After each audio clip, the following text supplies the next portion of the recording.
What's up, family? If it's your first time checking out the show, let me know what city, what state you're coming in from. If you're outside of the U.S., let me know what country you're representing.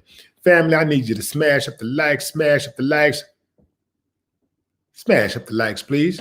Also, if you have not done so already, after you subscribe, there's a little bell next to your subscribe button. Go ahead and click that thing right now so you can get your notifications each time I drop a new video like this. That way you'll be in the loop. Going straight in, fam. We got an Exxon in East Atlanta that have been fully exposed. I'm talking about exposed like draws off in the middle of the night, walking down the street, hands up, police all around your house. Exposed, no shirt on, just and draws hanging, just exposed. Draws around your ankle, just walking, draws, number draws. This dude, the clerk, fixed his raggedy mouth to say that he hated the Black community. Ironically, he makes his living where he made his living off the Black community. And so that the owner of the store who hired him, who I'm sure knew who he hired when he hired him, because he was probably his cousin. So this goes down and, oh, it's a big old fuss. Now, here's the backstory as I understand. The clerk says that a black person came inside of the store and they wanted to try to buy alcohol after hours. He wouldn't sell it to them. And then a dispute occurred and it escalated quickly. And this is when he says he don't like Black people. He don't like the Black community. Keep in mind, he working in the Black community, serving Black community. He's this Exxon that's in Atlanta is located on Flash Shoals Road and Gresham Road, nestled right smack dead in the middle of a predominantly Black community in South DeKalb County. Right there in it. He don't like Black community, but he going there to get paid. Kind of remind me how the police operate. They don't like the Black community, but they love going there to get that money. They love going there to work. Yeah, anyway, moving on. So the dude bump off like he probably has done 1,000 times. And this time he catches the attention of Joe Jones. I hope I'm saying his last name right. I know it's Joe Jones. Well, in fact, let me make sure, because dude did too much work for me not to get his name right. Let me see. Let me make sure.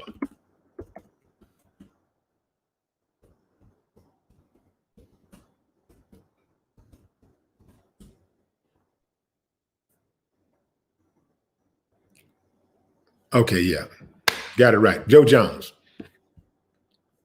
So Joe Jones is one of the leaders, I guess, of one of the organizers. I guess the main organizer, at least it's the person that the news people were talking to. It's the main dude organizing, and they kept the pressure on for 2 months.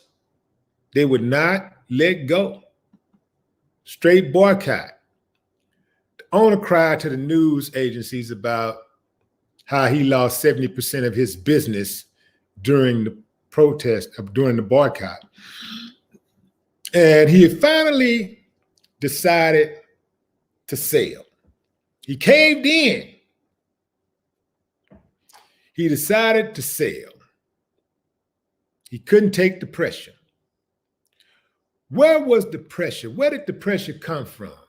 It came from Black people within the community who had enough pride and integrity to not spend another penny in that store.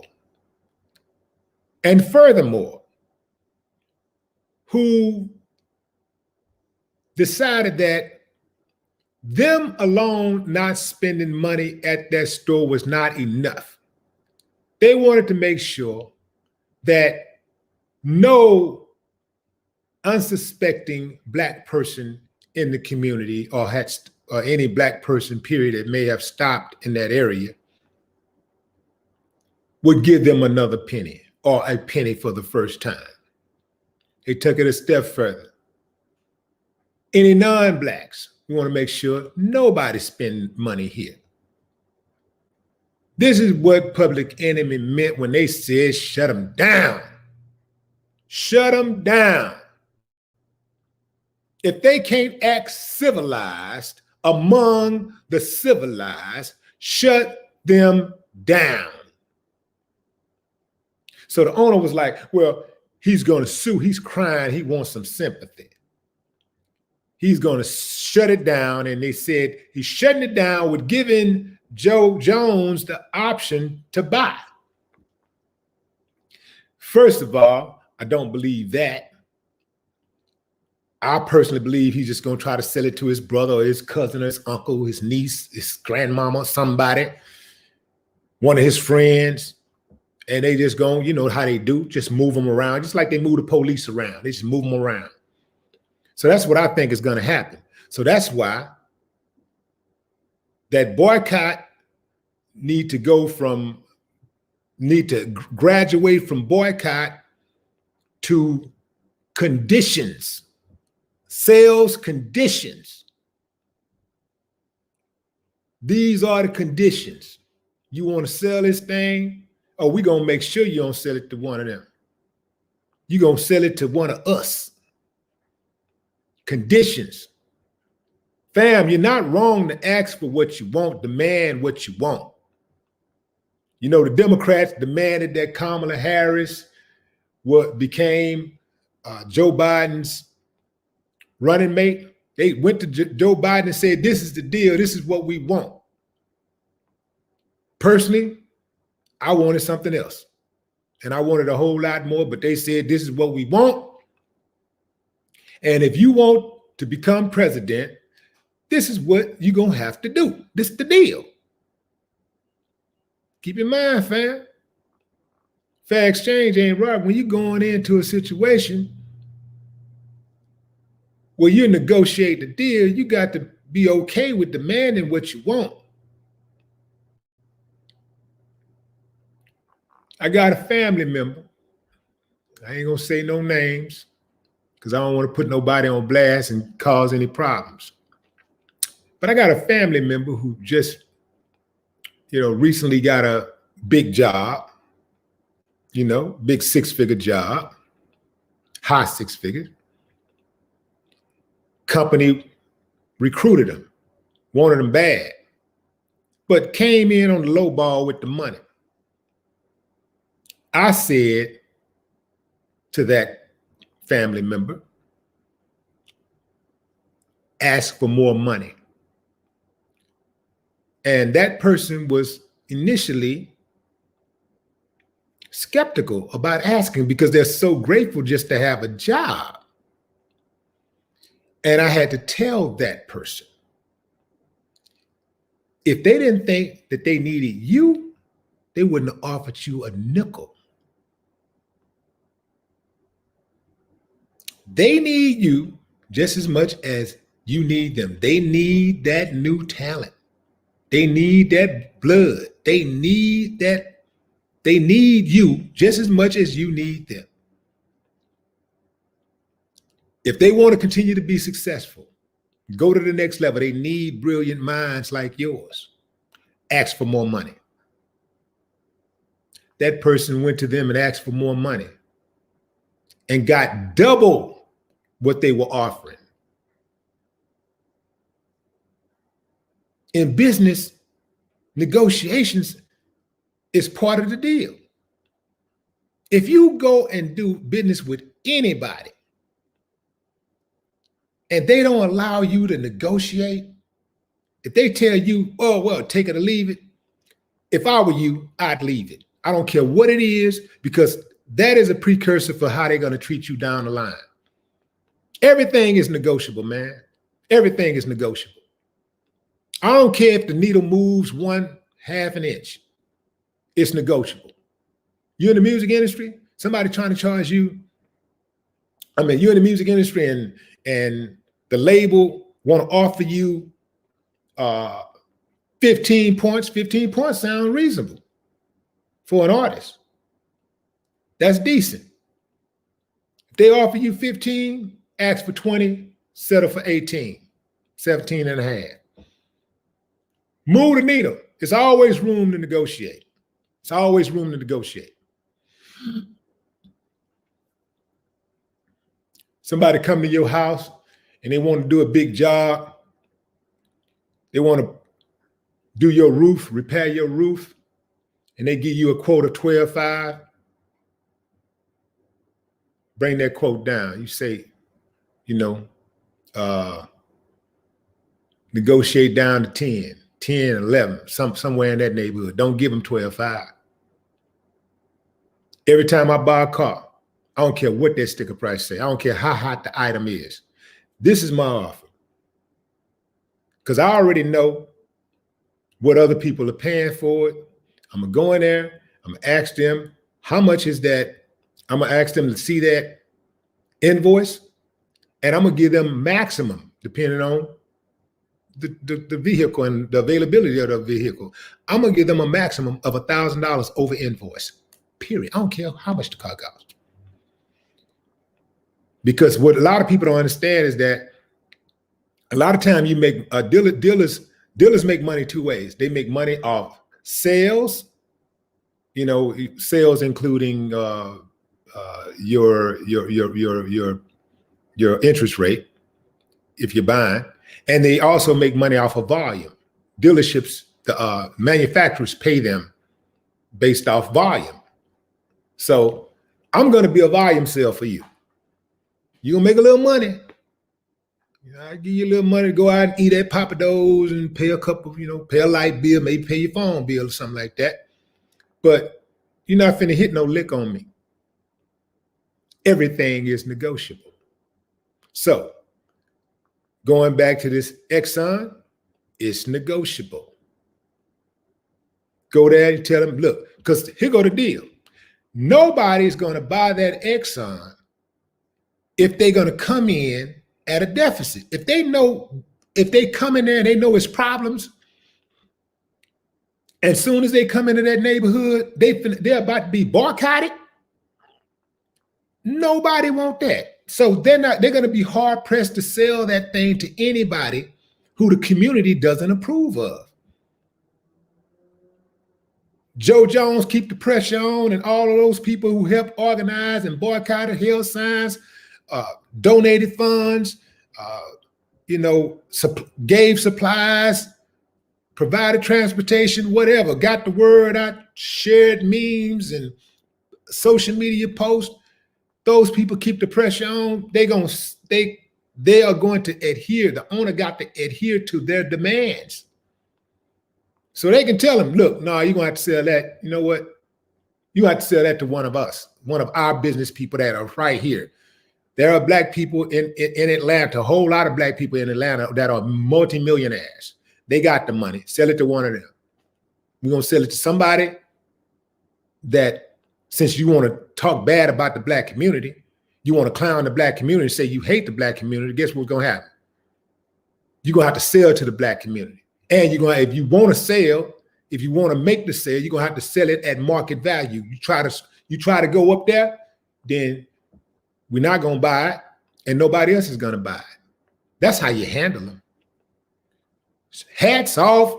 I don't even wear hats, but hats off to Joe Jones and everybody that was involved in that boycott, and shut that sucker down, follow all the way through, make sure there's a black owner, no other type of owner, black owner, period. Black people, I was just thinking about this the other day before I even found out about this boycott. Black people need to start getting involved in owning gas stations. We gotta buy gas stations. I know a few people, black people that own gas stations, but we need more black people that own gas stations. Gas stations is one of the greatest licks out there, man. It is a dope lick. And once you get in, you just Keep on buying them, just like you buy franchises, restaurants. It's the same thing. A lot of black people it's more black people that buy franchise restaurants than buy gas stations, because I personally believe that the gas station thing ain't as sexy as a restaurant. You know, restaurants are sexy. You know, it's a meeting place. You know, you get to break bread. You know, you promote on Instagram and stuff. What you gonna do with a Shell station or Exxon? You know, but these gas stations are cash cows. So I would employ anybody out there. If you got it, go get it, man. Use it. Get you a gas station. You know, I got a couple of things I got to do first, but I'm gonna give me 1 or 2 or 3 or 4 or 5 or 6 or 7, 8, 9, 10. That money is there. It's out there. Man, salute, salute, salute, East Atlanta. Salute. Otis Thomas. Is it possible you know any people that would invest in owning a gas station in Atlanta? If so, ask for donations to build it up. Every donor should get a certificate of the $100 or more donation. You know what? Not a bad idea. You know, not a bad idea. Yeah, not a bad idea. Perhaps I'll reach out to Joe Jones and then come up with a game plan. We reach out to the people out in Atlanta who got the bread, because an Atlantean, an ATLian should own that gas station. A black ATLian should own that gas station. So, and I know exactly who to reach out to. Yes, absolutely. In fact, I'm gonna call him soon as I get off this live. Oh yeah, it's going down. Anybody got Joe Jones contact? Shoot it to me. I'm gonna hit him up, and we gonna see what's up. Yeah. This how you do it, fam. This how you do it. This how you do for self. Hell, they don't want to cooperate. We make sure they don't operate. They don't want to cooperate. We'll make sure that they don't operate at all. How about that?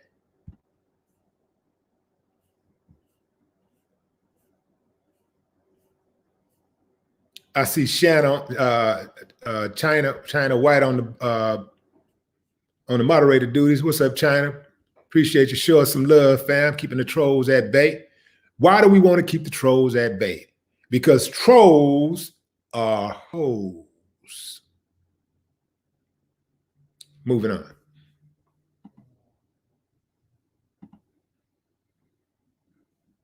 Now it's time for Atlanta rappers to put up or shut up if they talk about black economics. Buy a gas station here. Hey, you know, I can't be mad at the black rappers in Atlanta. They already owning stuff, you know, so that's just one more thing to own. But these dudes are getting it. They getting it. They doing real estate. They're in the banking industry. They're in the oil, you know, they're doing a lot of things outside of music. So hats off to them cats, man. A lot of them dudes, they got their own clothing lines, liquor lines, you know, shoes, all kinds of stuff. These dudes is doing a lot of things, investing in the stock market. They got venture capitalist firms. Them dudes is getting it. They doing it. They are leading by example. Of course, you got some knuckleheads out there, you know, and you got knuckleheads everywhere. But, you know, the ones who are getting it, the ones who got it, they getting it. And I'm sure this conversation right here is probably already happening within their ranks.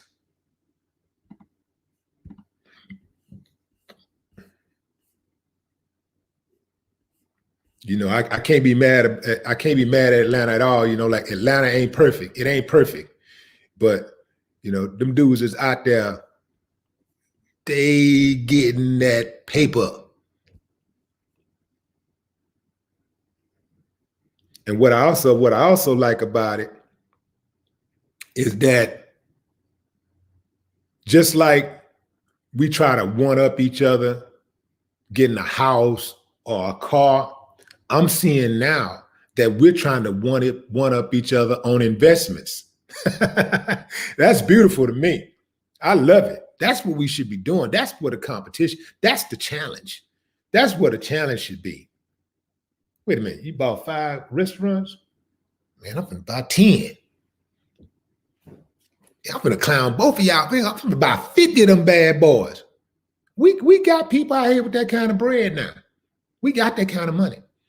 The problem has been for a long time is that I personally think that a lot of times when you struggle so long and you finally get to the money, you just want to just be able to spend your money and be happy, right? You already got a bunch of bread coming from one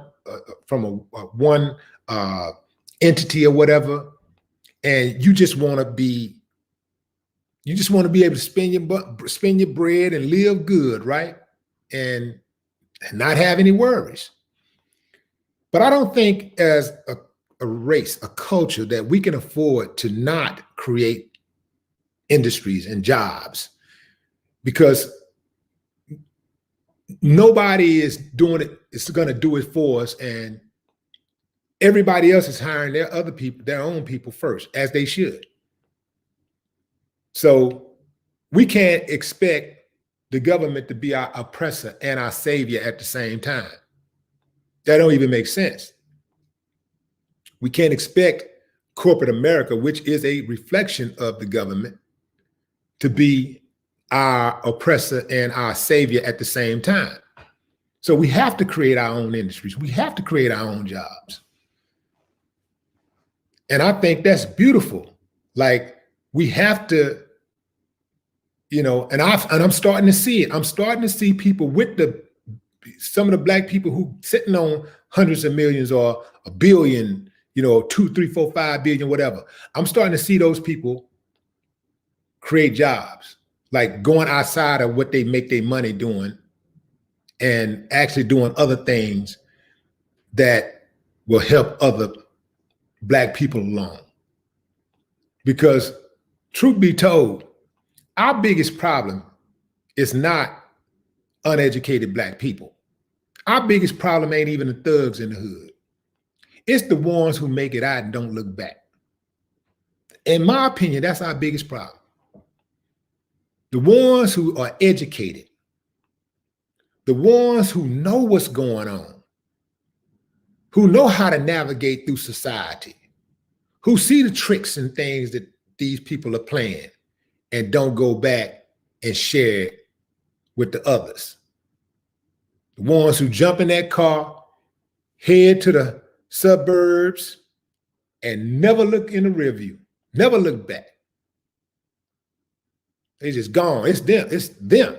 It's the ones who the oppressors see that are coming up, the stars within the Black community, the stars. They see the stars rising and they go snatch them up and bring them over to them and indoctrinate them. Bring them over to their side, indoctrinate them so that they can't help their people. This is what they do. This is an old play. So we have to be cognizant of our responsibilities to reach back and help others. I ain't talking about no hand out, because I don't do that. I'm talking about a hand up. I'm talking about creating venture capitalist funds, these companies that can loan money to our Black techs. Because see, we got a lot of Black techs out there, a lot of people that are in the tech world, and they're very talented. But when they come up with a great idea, it's hard for them to get it off the ground because they can't get funding. And they can't get funding for the same reason why the average Black person can't get funding from these banks. That right there. That alone, nothing else. Straight up discrimination. So we can't expect them to lend us the bread. We can't expect them to invest in our ideas that is going to advance the Black community. We got to do it, and we got the resources. We got the bread. We just have to understand our role and our obligations and actually put the work in. I'm fine with it. I've already dedicated my life to it. I already know I ain't gonna never get a break.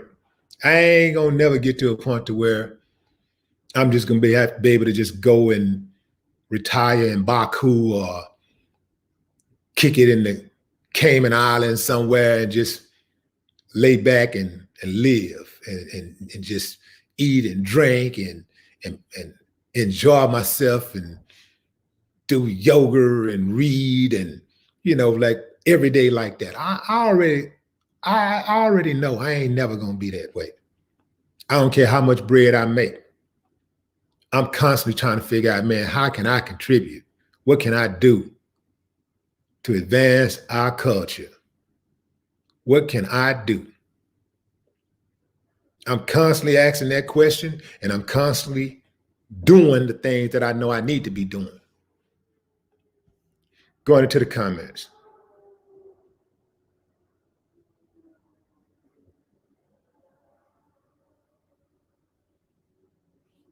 Anissa. What's up, Anissa?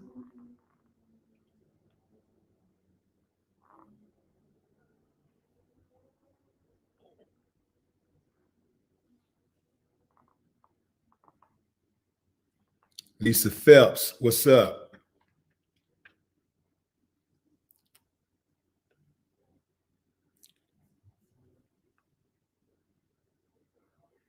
Tiana Ramsey, I see you. If you're just not joining, fam, we're talking about the boycott, shut them down in Atlanta, East Atlanta, where you had a store clerk at Exxon, gas station clerk, fixed his stank mouth to say that he don't like the Black community. Now, again, this Exxon station is at the corner of Flash Shoals Road and Gresham Road, nestled right in the heart of the Black community, predominantly Black community in South DeKalb County. Now, this incident happened this was back in October when it first went down. And did it happen in October? Let's see, October. I think it was October, early November. In any event, fam, it went down. And man, the community took to the streets, went to the streets, and not only forced them to apologize, but forced them to put up a for sale sign. Now, all of this went down, they say, because of a altercation between a customer and the clerk. The clerk says the customer was trying to buy alcohol after hours. The customer denied that, but both agreed that there was a dispute, and it quickly escalated. And the community got involved and went in on them, boycotted them every single day. And the owner said he lost about 70% of his business, rightfully so. 70% of the business, and said he's trying to force me out. They're trying to force me out. He should have been out. Shouldn't have never been there in the first place. How about that? Since you don't respect the Black community, since you're hiring people who don't respect the Black community, they understand who they're hiring. They understand what type of attitude a person have. That people don't even do stuff like that unless they feel comfortable. It's just like all these police officers out here. They know, their bosses know who they're hiring. They know what kind of person they're hiring. Those sergeants, those chief of police, they know who's out there on that force. They know who those people are. They're hiring them because they think like they do. They're one and the same people. If I was chief of police and I found out, if I had complaints about somebody being racist and violating people's rights, I'm gonna spank his ass immediately. He ain't gonna be able to run rogue in my force. I don't give a damn who he is. I don't care who his dad is. Nepotism ain't gonna save him. Race ain't gonna save him. He got to go. Now, how many chief of police you think are out there like that got that kind of mentality? Not a lot. Might find one or two. The rest of them part of the program.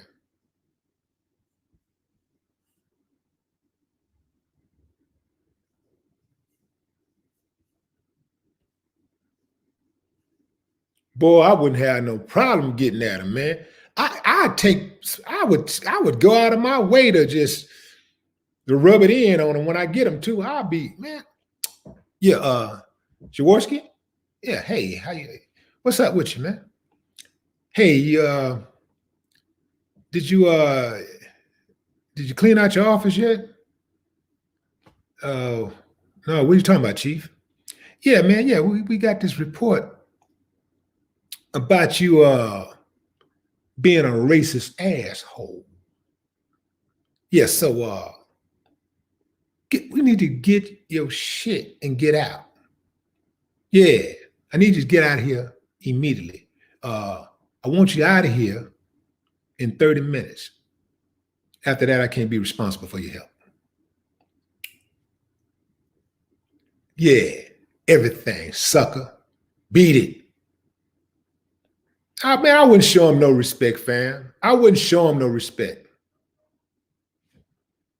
And I give the union hell too.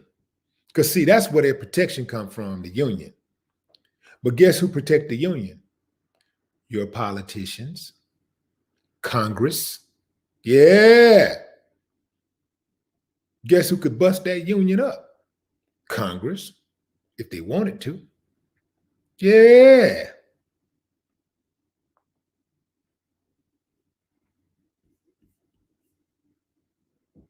What's up, Isaac McQuinn, Melvin Grier? Well, it's actually Greer.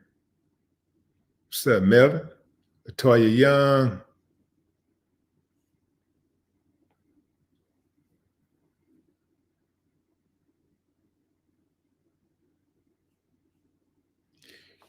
Eddie says, is that Redis? Eddie Redis says, that ain't Redis, that's Redis. Eddie Redis says, go a month without buying gas and watch this country crumble.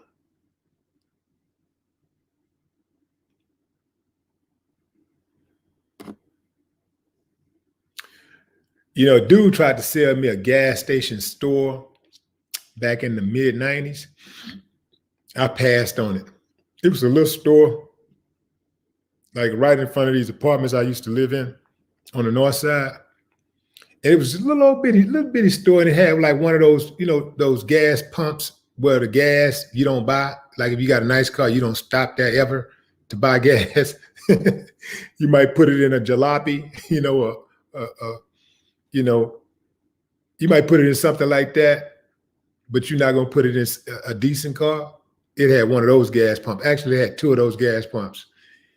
And so they only got traffic, real traffic really only came from the people in the apartments. But the crazy thing about it is that dude told me that he was making about $30,000 a month off of it, you know, like he was getting about $30,000 a month. And I think he was taking in like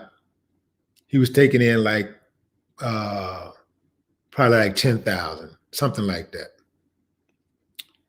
So about 10,000 of that was his every month. And he tried to sell it to me for a ridiculously low price.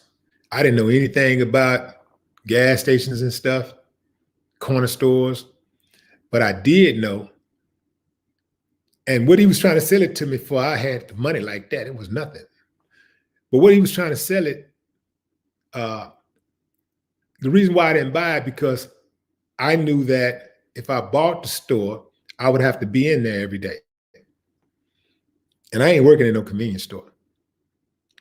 They get robbed too much. So, and I knew if I wanted to protect my money, I would have to be in there. And I already knew if I have to be in there, I'm probably gonna get nothing done because people gonna be coming in there all the time, reminiscing, you know, want pictures and autographs and all that kind of stuff. So I was like, you know, I passed on it, but I kind of regret passing on it because that place is still open to this day.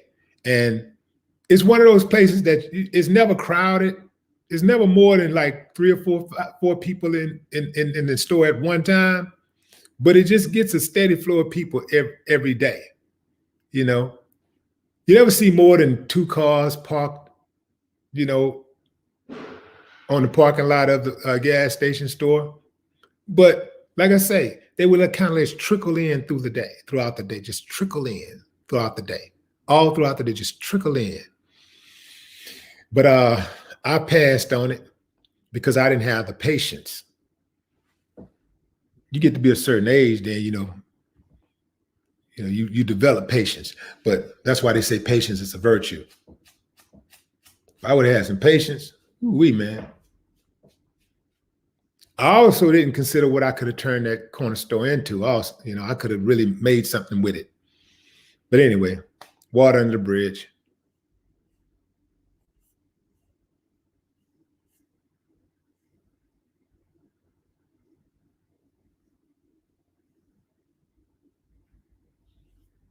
It could have been. Dan Cash says he was using that store to clean dope money. I wouldn't doubt it. I wouldn't doubt it at all. I've seen stores like in the Galleria Mall. I know they selling some drugs. I know they cleaning up some undercover. They cleaning up something, man. Ain't no way you in the Galleria Mall in Houston, Texas, the most expensive real estate in the city, and you ain't got no customers. It's literally places, fam, in the Galleria Mall that are located in prime areas of the mall. Anytime I pass by, it don't matter if I pass by today or pass by next month, I never see anybody inside of those stores but the clerk. I'm talking about those stores with like 1 or 2 people work in them. I never see anybody inside. And you can't tell me they're not cleaning up dope money or they're not laundering money or something. No, fam. Somebody said straight snitching. I hope you ain't talking about me because I don't know nothing about them to snitch on them. I don't even know who they are, nothing about them. But I'm speaking on, what I see in these stores. It's no way possible if a Black person owned a store like that they wouldn't go in and do some research. If you had a Black person was in the mall like that and they had a nice, really fancy store inside the Galleria and they didn't have never had any customers, oh, their ass gonna be on the news inside of 2 weeks. Breaking news: an owner of a popular boutique in the Galleria has been charged with money laundering. Da, da, da, da.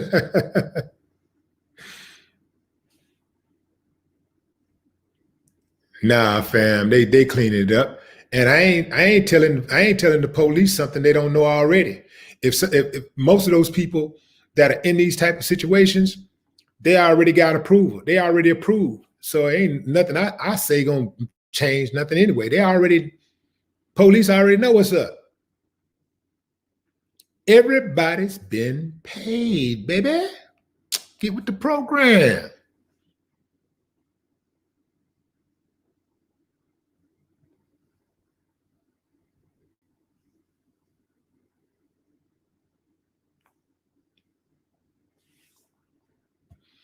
Romeo says it's a corporate store. No,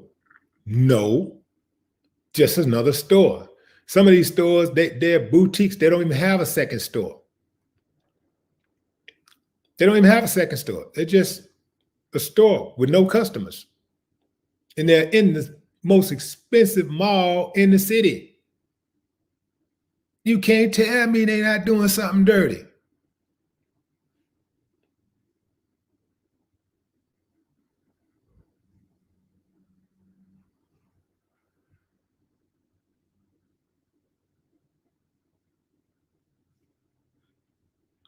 Yeah, I don't want to lose track of what we was here to discuss in the first place, and that is the shutting down of the Exxon Mall in East Atlanta, located located on what is it? Flash Shoals Road and Gresham Road. Yeah, shut them down. The clerk said he don't like the black community. The black community said, well, get your ass up out of here. Sound like a song. Well, get your ass up out of here. Get your ass up. Yeah, black community like, well, get your ass up out of here. Ran them out. Now it's time for the second half. Let's make sure that sucker sell to a black person. They forced them to sell. They didn't just force them to shut down. They forced them to sell. We ain't falling for no tricks. Sivji, that's the owner's name, Sivji. We ain't falling for no tricks, Raheem Sivji.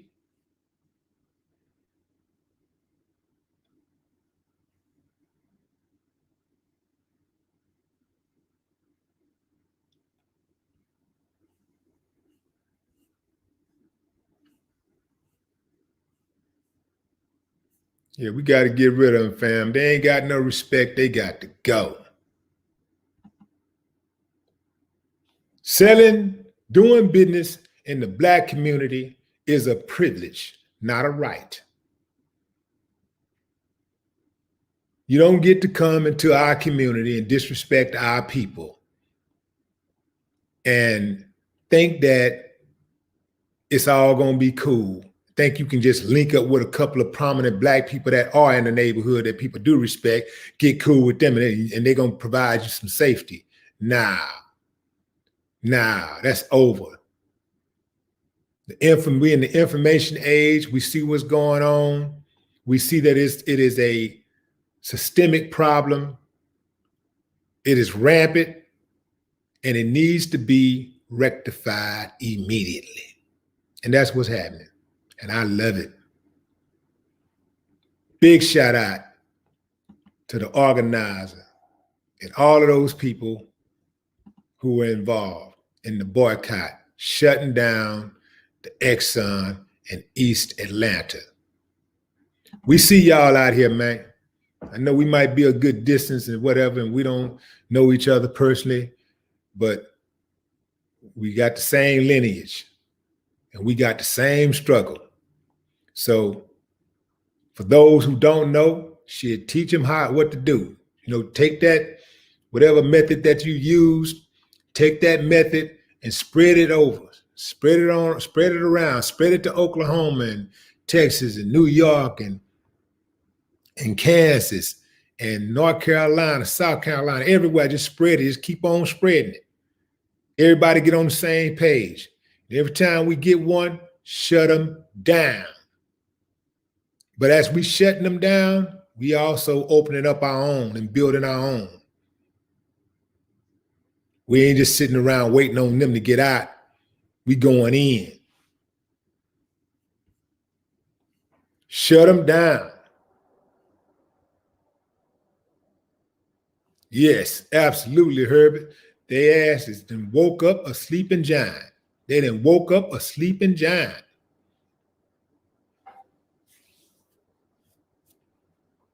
I want to see these lines reduced at these Gucci stores, Gucci and Louis Vuitton and all of these brand names, people spending all this money. Man, I can't stand to see black people standing in line for these brands. It's disgusting to me. I ain't saying I wouldn't wear one. I wouldn't wear something. I mean, but I wouldn't go out. I would not go out of my way to buy it. I would not buy. I would not spend $3,000 on a damn jacket just because it's got Gucci on it. Most of Gucci stuff is ugly to me anyway. Like their jackets and stuff, their jackets, their shirts and stuff. I've seen a much better stuff with some other brands that are a fraction of the cost.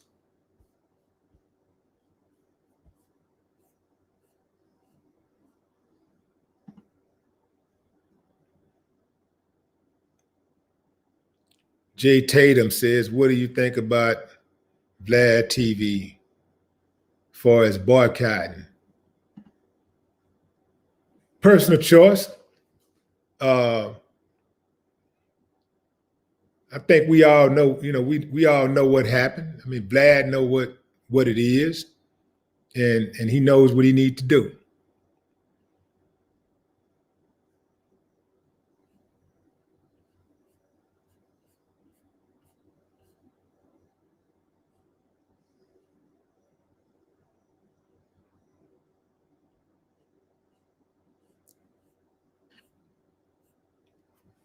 But I will say this, fam.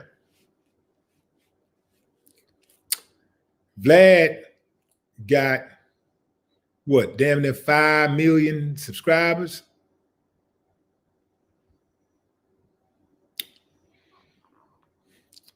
People can say what they want, but they're not going to boycott him.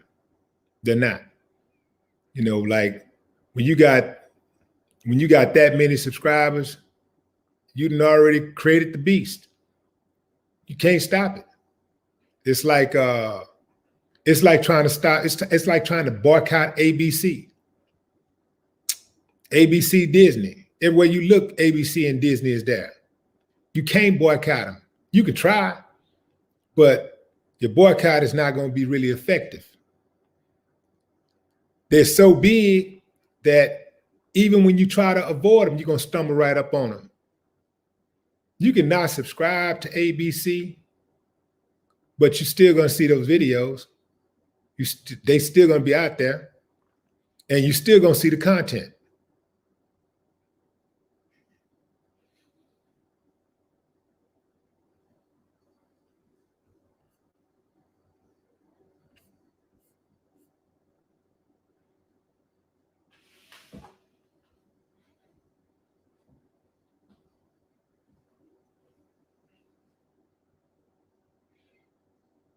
I personally, I think people got a good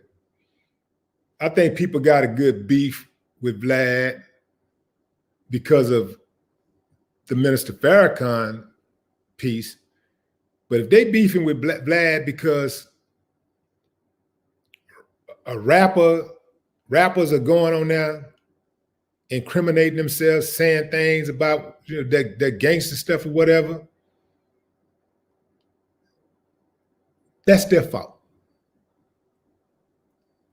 Because take Vlad out the equation.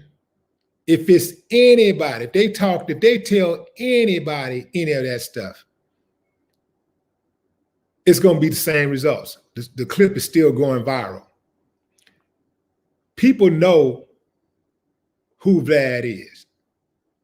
Every single artist who ever go on there, every single celebrity that go on Vlad TV knows his style of interviewing. If you don't want something to be heard, then you don't say it. This is simple shit. And a lot of these dudes, they act like they so real, and they real about everything else. They're a man about everything else. They solid, they hard, they G's. But then all of a sudden they get to Vlad TV and they don't want to take no responsibility. I ain't seen Vlad put a gun to somebody's head one time. Whenever I've interviewed with Vlad, if he asks me a question I don't want to answer, I just say, no comment, look at him crazy, or start talking about something else. If you were in court and a judge asks you a question and it was you had knowledge of something and you didn't want to say it, you'd just say no. You just won't. You wouldn't speak on it. What I'm not going to go to somebody's platform and be interviewed and say something out of my mouth to that person, and then what I said out of my mouth is used against me to bring me harm, and then I try to blame somebody else for it. Man, we got to take responsibilities for our own damn actions. You know, grow the fuck up, man. Real talk. Grow up. We got to take responsibility for our own actions. I think a lot of people, man, just, you know, I think Vlad is the low-hanging fruit. Vlad a white dude. So it's easy to say, oh, him, he the reason. If Vlad was black, do he still get the same treatment? Because it's black people out there in that same kind of space.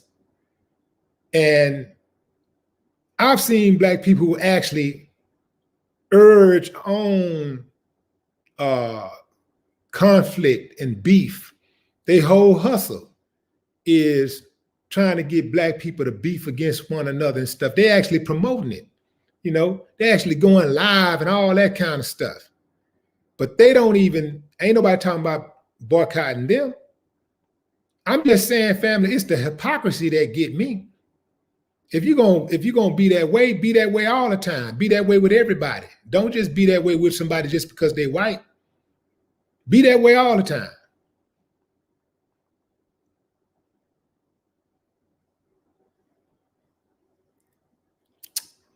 Eddie said if Vlad was white, he would have gotten smoked by now. Black, he would have gotten smoked by now.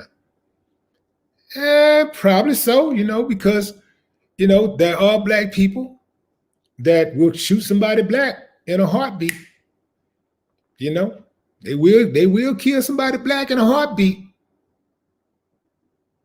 So yeah, it's possible.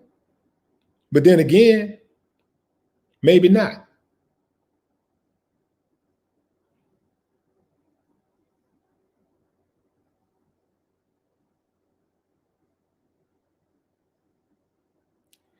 Okay, let's go in on this one.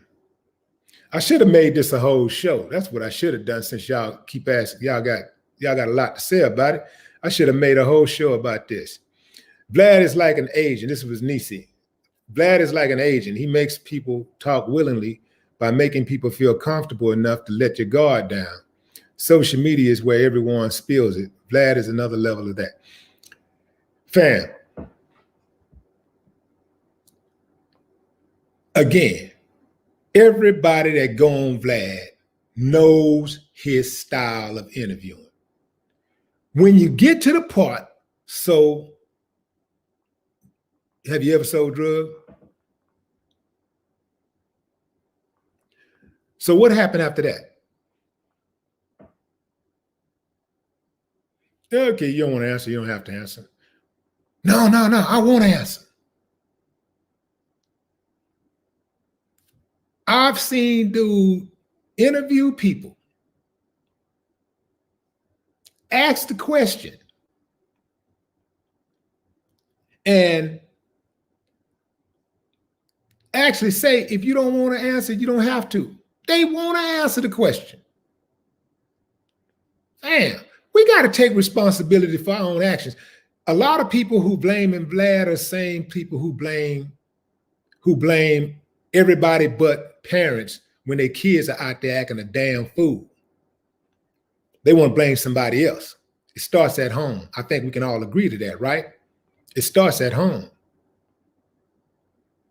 You got parents who, when their kids mess up, they blaming the rappers, they blame the music, they blaming their friends, they blaming everybody but themselves. Their kid go out there and do something great, My baby, you know, I've worked with them. They won't take all the credit. When they do something good, they take all the credit. Go out there and do something bad, get caught up, go to jail, end up, they blaming everybody but themselves. Nah, fam, hell no. Blame yourself. We talking about grown-ass people. If Vlad was interviewing kids, interviewing little babies, okay, maybe that'd be different. But he's interviewing grown-ass men who do everything grown men do. They having sex, they cussing, they come and go when they want to. They got mortgage payments, loan payments. They own houses, own cars.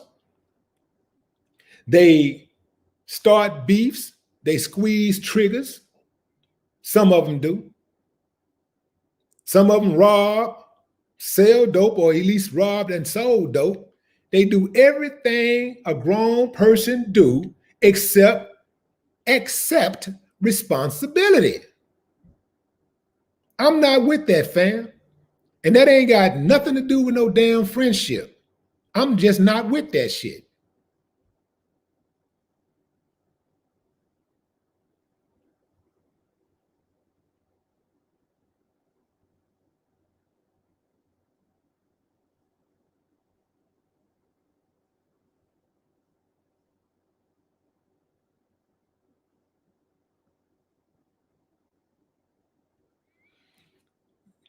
Staying on code, Kenny, is accepting responsibility. That's staying on code. Let's start there. See, if you're on code, you're going to accepting responsibility is being on code. That's first and foremost. Accept some responsibility. How about that? Accepting responsibility is part of being on code. I'm not talking about the Farrakhan situation because I don't believe that Vlad accepted responsibility for that. So I got a problem with that. I'm talking about these rappers going on Vlad TV, bumping their gums, running their damn mouth, and then getting caught up, and then other people blaming Vlad. That's what I'm talking about. You go out there and you get a woman pregnant. Your ass ain't got no job. You know you ain't got no job. Then she hit you with some child support. You can't even pay. You end up in jail. Now, I know everybody got different situations, and I got all of that. Everybody got unique situations. I got that. But I'm talking about the ones who fit the description I just called out. You ain't got no job. You out there slanging dick. You get a woman pregnant. You can't afford the baby. Now she put your ass on child support. You can't pay. Your ass go to jail, and you going to blame her? You know the game. There are people who are less, who have been greater men than us, who have played this game of love and having babies and procreating. And every last one of us have seen enough cases to know that if 2 lay down and 3 get up, you got to pay. Stop blaming every damn body for your damn missteps. Take responsibility. If you just don't want to, you don't like the dude, that's one thing. But to try to blame him for some shit that you did and that you said, come on, fam. Where the responsibility angle at? Perhaps, okay, let's say Vlad do got a responsibility. Let's say he got a responsibility. Maybe, okay, even though this is his style of interviewing, this is how he made his bones in the game. This is how he got paid. This is how he built this platform up. People coming on there snitching on themselves, and not just people snitching on themselves, but that's a part of it. But people just telling all their business. They coming on Vlad telling their business, even though this is how he built up his empire. This is what it is. This is his brand. This is his style. Everybody knows it, even though that's what it is. Why in the hell would you blame somebody for you walking into a situation consciously and telling people things that you ain't even obligated to tell them. You went out there trying to look good, trying to sound hard, trying to call yourself being real, overspoke. Then you had an opportunity.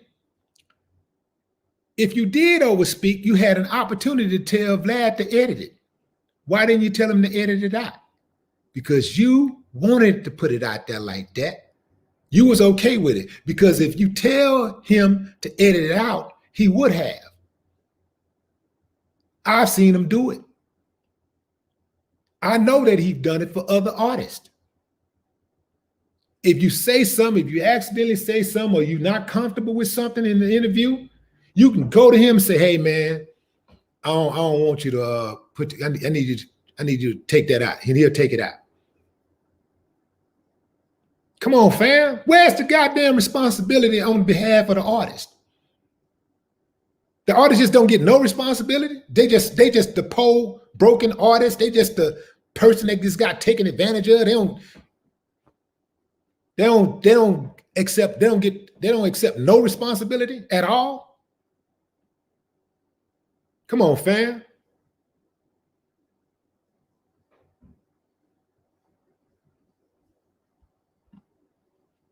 Record drivers are in the business of showing up on the scenes when at people's worst time.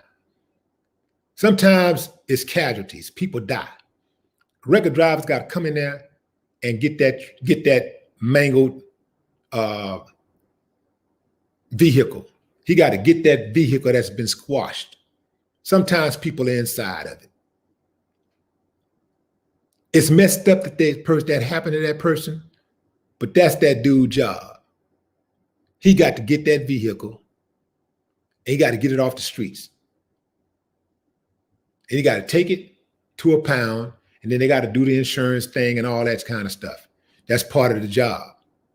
Why would you get mad at that man for showing up, waiting to see who's going to win the flip? That's what he do. That's his job. So Vlad got a certain job. He got a certain interviewing style. If you already know that's his style and you still fucking with him, that's on you. You still go over there, that's on you. And everybody else really should not say shit about it. Everybody else should just sit back and be like, did it to himself. I'm not taking up for no grown ass dude who know exactly what they're doing, going into situations and snitching on themselves. We make fun about people every day on this internet right now. Every day, somebody on this internet self-snitching. I seen a dude break into an ATM machine, filming himself, and told somebody to hold the camera because the other dude was busting into it with a sledgehammer. He said, wait a minute. I think he had a sledgehammer or an axe, but he said, wait a minute. He had somebody else to hold it and film him hitting it. Who you gonna blame for that? I can guarantee you somebody gonna blame Instagram. Somebody gonna blame Facebook, YouTube.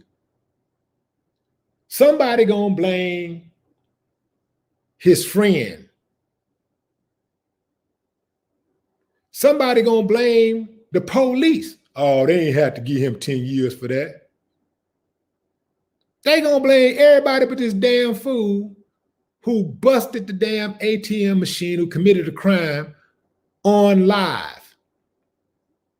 Now we go in on these people every day. We all like, look at them damn fools, damn fool clown. It's their fault. You go out there and you do something, you self-snitch, that's on you. It ain't on Instagram. It ain't on Facebook Live. It's not on YouTube. It's on you.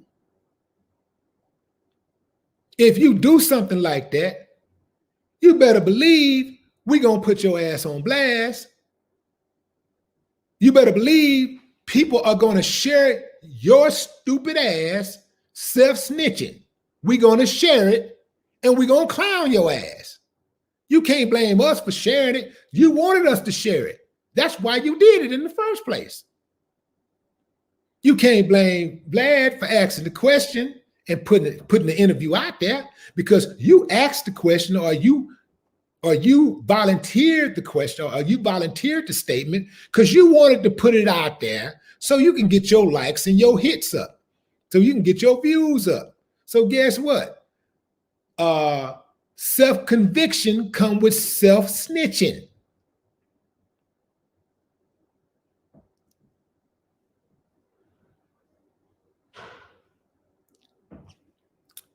I ain't never told Vlad shit on his platform, and I've been interviewed on Vlad many times. I ain't never told Vlad nothing I wouldn't say in a courtroom, and be comfortable with it and know that it couldn't hurt me.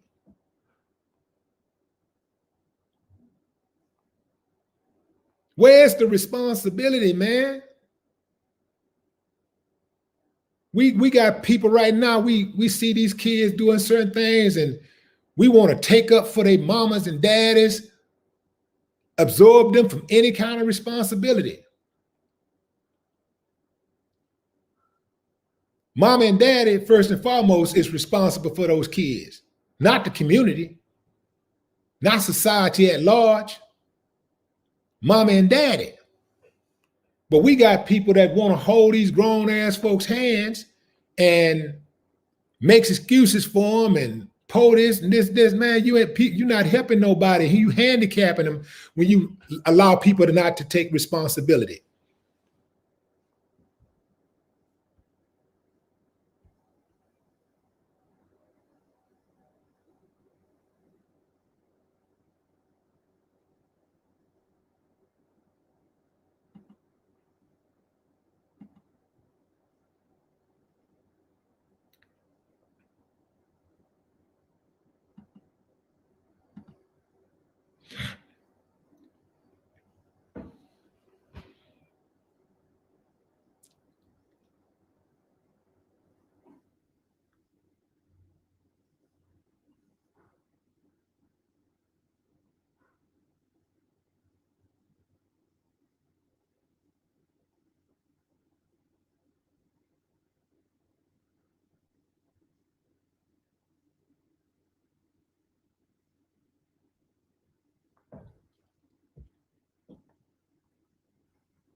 Irene Wood, what up?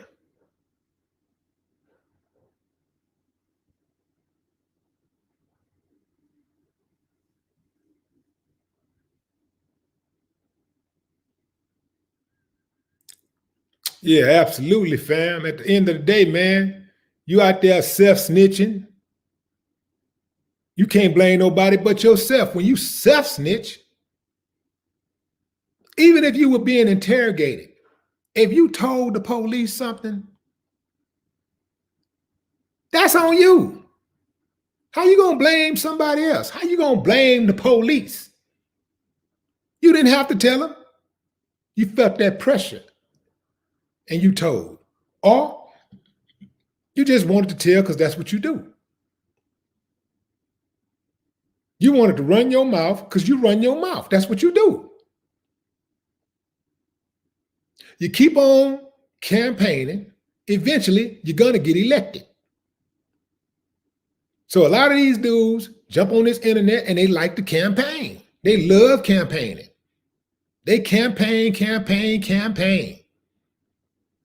And eventually, your ass going to get elected. And they end up getting elected, and now they want to blame Vlad.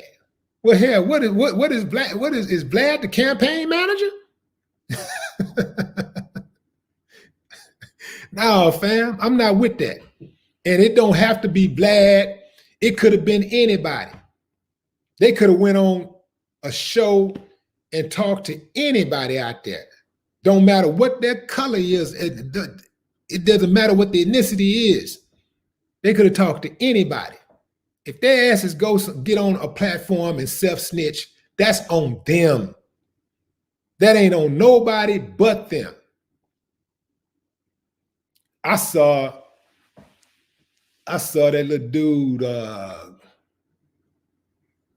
Boonk Gang or something. I think it's called John Gabon, John Gabbana, I believe. That dude, I saw him on Adam 22. And Adam was like, told him, hey man, like asking him questions. Hey, you don't have to answer. You don't want to? No. I want to. It's cool. Won't.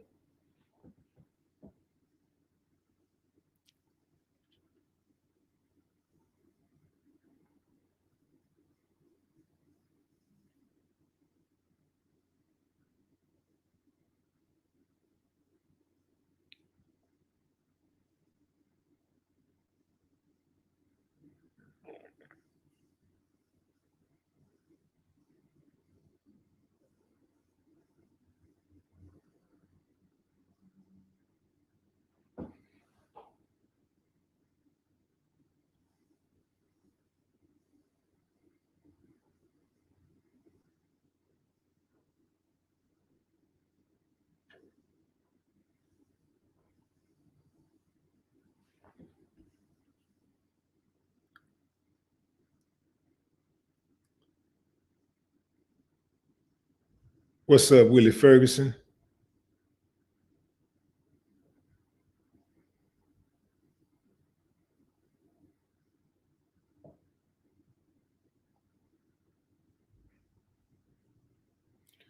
Marcus Johnson, what up?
Larry the Man.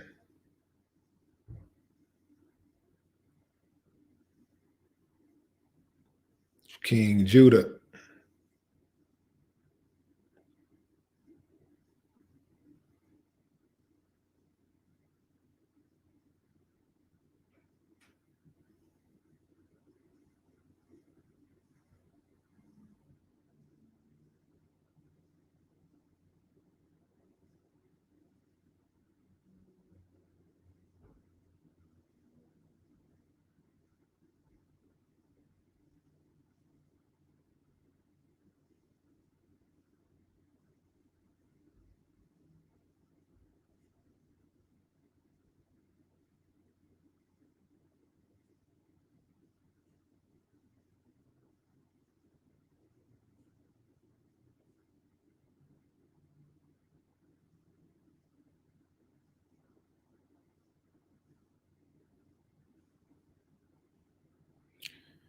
Sir Fate.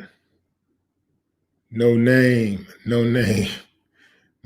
Person. Vivian Mallory. What's up, Vivian?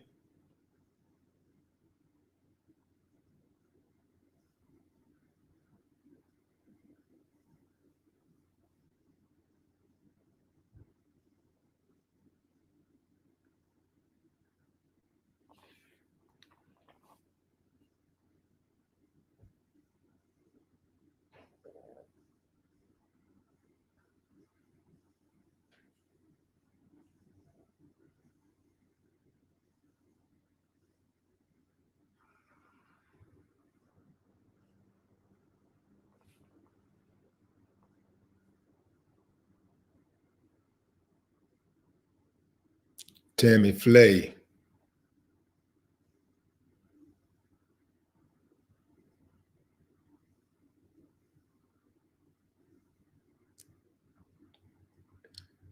Dan Cash said, Willie, you told Vlad you was a stick-up kid back in the day. I was. I've said that many times. And I did my time for being a stick-up kid. So that's behind me. Ain't nothing can be done about that. You see? That's not the brag. That's to show people that you can have a past and still have a future. You see? So I ain't gonna lie. I mean, I'm ashamed of some of the stuff I did in the past. But again, my past don't define me, it refined me. So if I can share something that I did in the past with somebody so that they can see my journey and see my evolution, and maybe they can apply some of the teachings to their own life, then that's what I do. I'll take the risk, but I'm not risking my freedom to do it. I'm not gonna self-snitch. I'm not gonna snitch. Like, talking about being a stick-up kid, man, that's public record. You can go look that up right now. I'm on record. Boom. I ain't tripping. That happened. I was going to get the money, man. Going to get that money. And realized that, it wasn't even worth it. I thought it was worth it at the time. Sounded like a good idea at the time, but it wasn't worth it. And guess what happened, fam? I never blamed anybody but myself. I didn't even blame my mama for not having food in the house. I didn't blame my daddy for not being in the house. I didn't blame my homeboy for giving me the idea, planting the idea in my head. I didn't blame the dude who sold me the gun. I didn't blame the dude who snitched. I didn't blame the police who captured me. I didn't blame the judge. I didn't blame my court-appointed lawyer. I blamed myself because I made a conscious decision to go and try to take something that was not mine. And that's how I've operated my entire life. If I did something that didn't work out for me, I put it on me. I accept responsibility. I would feel like less of a man if I gave that type of power to somebody else. If I went on Vlad TV and ran my mouth about something I wasn't supposed to be speaking on, I would feel so stupid that I wouldn't even tell people that I did that unknowingly. I would have just said, yeah, I did it and didn't give a fuck about doing it. And it's whatever, I guess wasn't a good idea at the time, but yeah, I did it. But I would not give Vlad that power. I wouldn't say it was Vlad's fault. I wouldn't give him I wouldn't give another man that kind of power. I put the blame on me because that's where it belongs ultimately. It's a lot of us, man. We just got a problem with accountability, man. We got a problem with self-accountability. We ain't got no problem with accountability. Other people taking accountability and putting accountability on other people. We have a problem with self-accountability. And self-accountability is sometimes it's very hard for some of us. It's a hard thing to blame yourself sometimes. But I'm cool with it. If you don't take self-accountability, man, you don't take accountability for your own actions. You can't grow because you don't feel like you did anything wrong. The people that's running around saying it's Vlad's fault, that somebody got caught up, guess what's going to happen? If that person believes that it's Vlad's fault also, guess what's going to happen? He's going to go on somebody else's platform and snitch too. And when he snitch, if somebody use it against him, he going to blame that person. It's everybody's fault but his. I don't operate like that, fam. And I know it's some people that ain't going to agree with it, and that's fine. I mean, we can respectfully disagree. I'm fine with that. But I'm just not with it. I don't see it that way.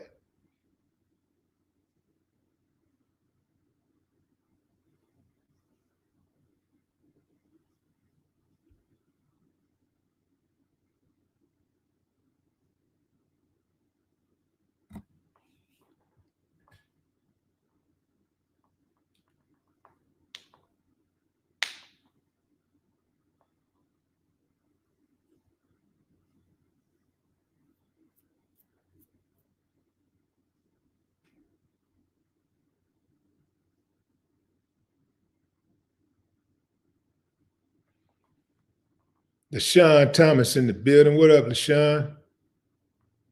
Man, you got these trolls running rampant, man. You got to do something about these trolls.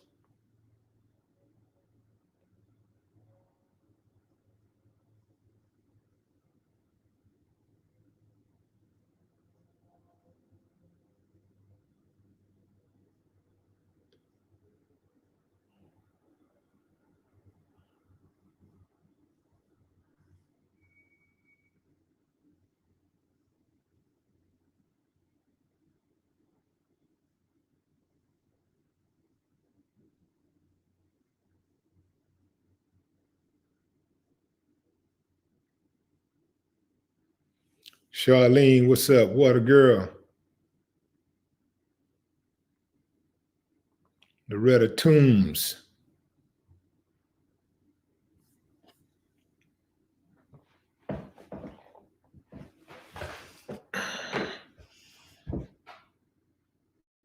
Oops. All right, fam, we got to shut it down. Shut it down.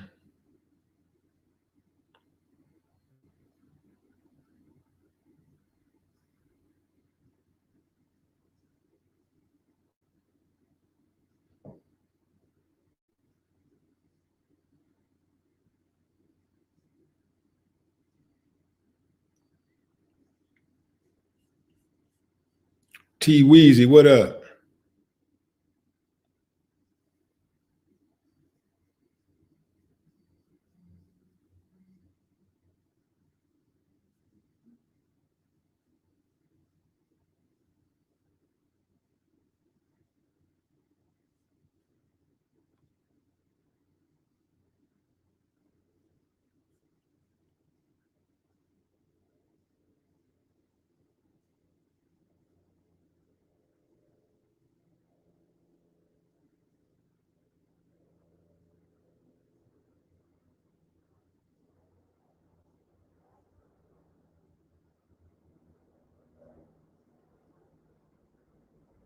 What's up, Marcus Johnson?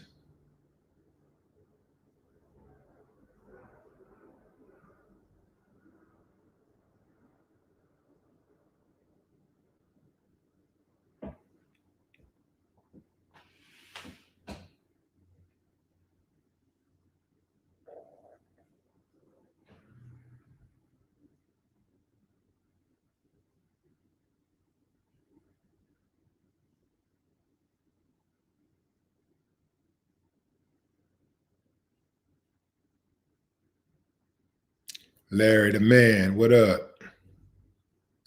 Tammy Flay.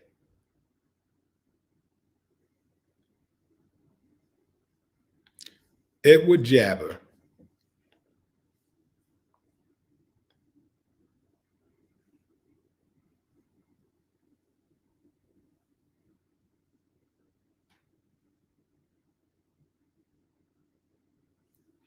All right, fam, just a recap. So the gas station in Atlanta, in East Atlanta, the Exxon gas station is where the clerk made a statement that he did not, well, he actually said he hate the black community. So the community rallied, boycotted several weeks, did not relent, forced him to shut it down, and then forced him to put it up for sale. Now, the owner said that he's selling it with an option for the organizer, Joe Jones, to purchase it. In my opinion, that should only be one option. And that is for someone in the Atlanta Black community to buy it, period. Period. Anybody else, start them off day one with a boycott. Don't even let them in the game at all. Start them off day one. First of all, they're not going to even purchase it if they already know they're going to walk right into a boycott. They're not going to purchase it. So the community got the upper hand, keep the pressure on. They say all of this happened as a result of a customer trying to purchase, well, not they say, but the clerk said all of this happened as a result of a customer trying to purchase alcohol after hours. The customer disagreed, and the customer disagrees with that account that the clerk gave. The customer said he did not try to purchase liquor after hours. In any event, both did agree that a dispute occurred and that it quickly escalated, and it morphs into an all-out boycott. So where we are right now is that particular location at Flat Shoals Road and Gresham Road has been shut down, and it is up for sale, or it is going up for sale shortly. Hats off again to all of the people in Atlanta that took part in that march, that took part in the boycott, whether you donated your time, your money, your transportation, you shared memes and posts about it, you liked the pictures, whatever you did to bring light, to shine light on that situation. Salute to you. And we need more of that.